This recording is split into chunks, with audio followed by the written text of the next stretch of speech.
உத்திரகோசமங்கை கோவிலின் இறுதி பகுதிக்கு வந்துவிட்டோம். இங்கே ஒன்றை தெளிவுபடுத்த விரும்புகிறேன். எல்லா கடவுள் வழிபாடும் கேட்பதற்குத்தானே.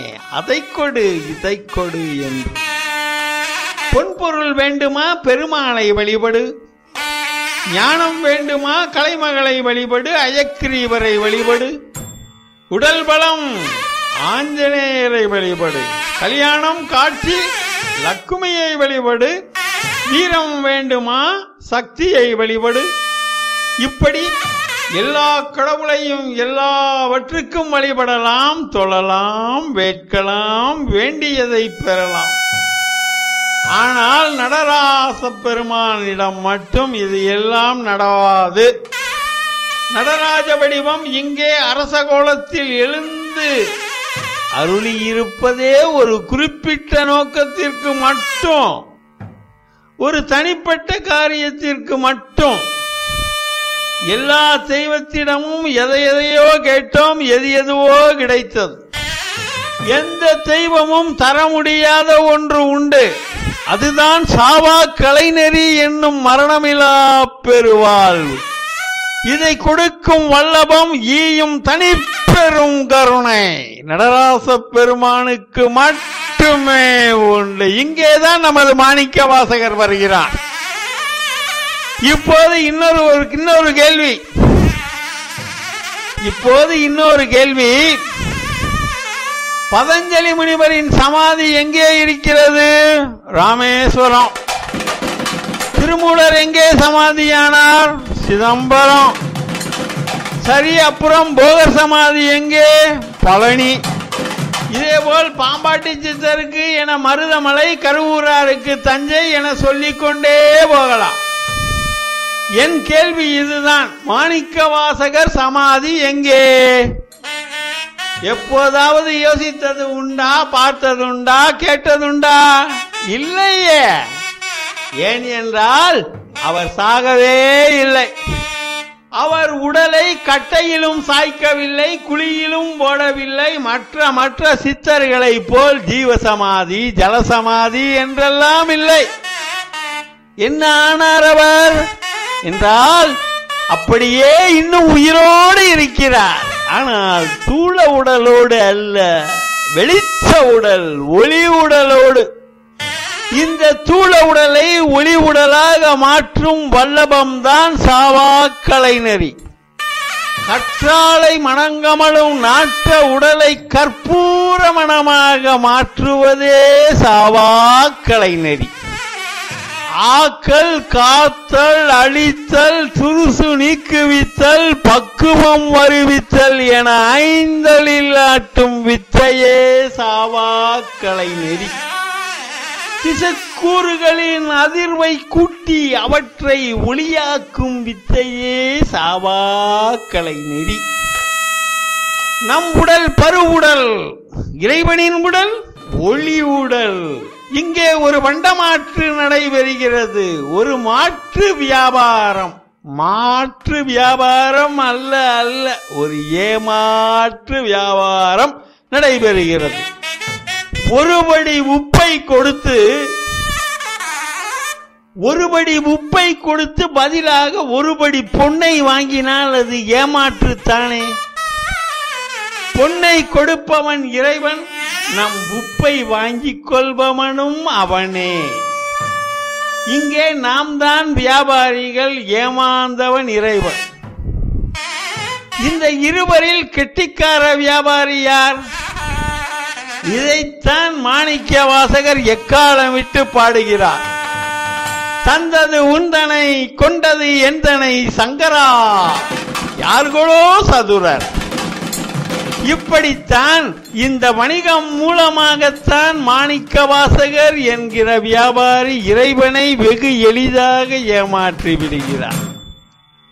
அன்பை கொட்டிவிட்டால் போதும், கண்ணீரை காட்டிவிட்டால் போதும், காதலாகி கசிந்து உருகிவிட்டால் போதும், இறைவன் நம்மிடம் ஏமாந்து போய்விடுவான்.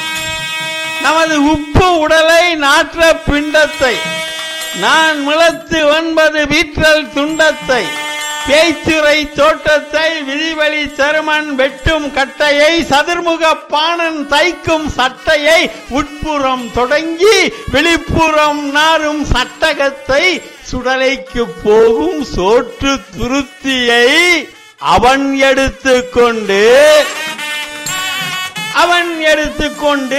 அவன் தன் கற்பூர உடலை மாற்றறியாத செலும் பசும்பொன் தேகத்தை மாணிக்க வாசகருக்கு அளித்தான். மரணமிலா பெருவாழ்வும் கொடுத்தான். நமக்கும் அளிக்க காத்திருக்கிறான் என்றால் அது அவன் ஏமாளித்தனமா? அல்ல அல்ல அல்ல, அது அவன் ஏமாளித்தனம் அல்ல, தனிப்பெருங்கருணை.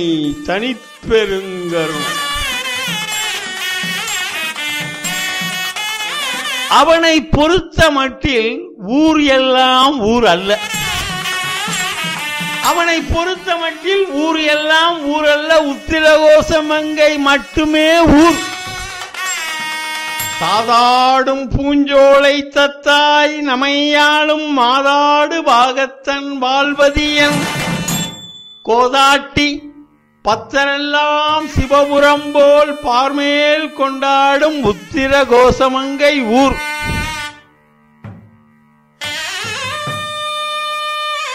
எங்கே மாணிக்க வாசகருக்கு இவ்வளவும் கிடைத்தது என்றால் அது இங்கே உத்திரகோசமங்கையில்தான். இங்கேதான் திருவாசகத்தின் முக்கிய பாடலான நீச்சல் விண்ணப்பம் உதயமானது. எல்லா சிவாலயங்களிலும் இரவு இறைவனை பள்ளியறை பொன் ஊசலில் அமர்த்தி பாடுகிறார்களே திருப்பொன் ஊசல். அது அருளப்பட்டதும் இதே ஊரில்தான்.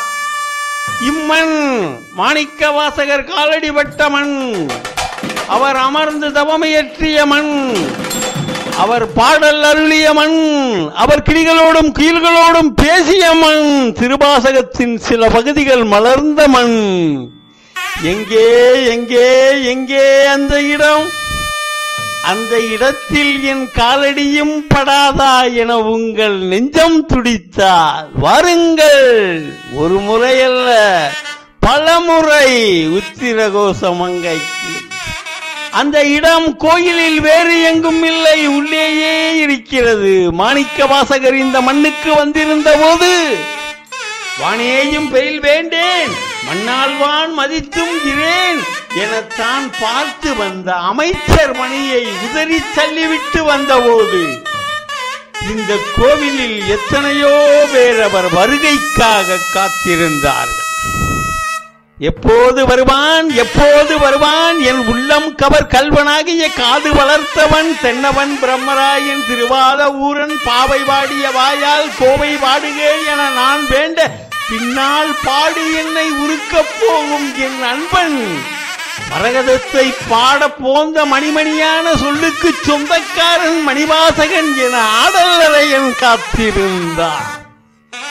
அவர் கால் பற்றி அவரின் கண்ணீர் துளியின் ஆவிப்பட்டாவது அவர் மூச்சுக்காற்றின் சில அணுக்களை சுவாசித்தாவது நாமும் சோதி வடிவாகி உய்ய மாட்டோமோ என ஆயிரக்கணக்கான முனிவர்களாம் அவர் விஜயத்தை எதிர்நோக்கி காத்திருந்தது.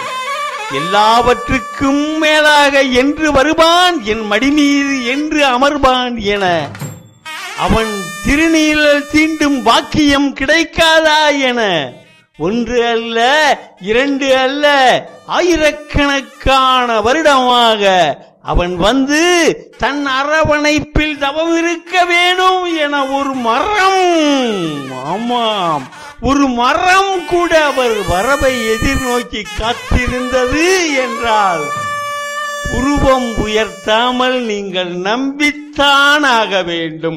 அந்த மரம்தான் உத்திரகோசமங்கையின் தலவிருட்சம். மாணிக்க வாசகர் இங்கே இதன் அடியில் தவம் இயற்றிய காலத்திலேயே அது 1000 வருடங்களை தாண்டி வளர்ந்திருந்தது.